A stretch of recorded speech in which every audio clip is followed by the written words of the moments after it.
You mentioned Newberry. So WLTX did this story. It's funny, but it's not funny, right? So the headline is that people keep calling 911 over the sound of the cicadas because they are reporting a strange siren sound late at night, constant, annoying, and it's the cicadas.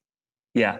It's really interesting because if you are kind of just far enough away where you don't hear them full blast, but you kind of faintly hear them, it is a weird sound. I'll be honest.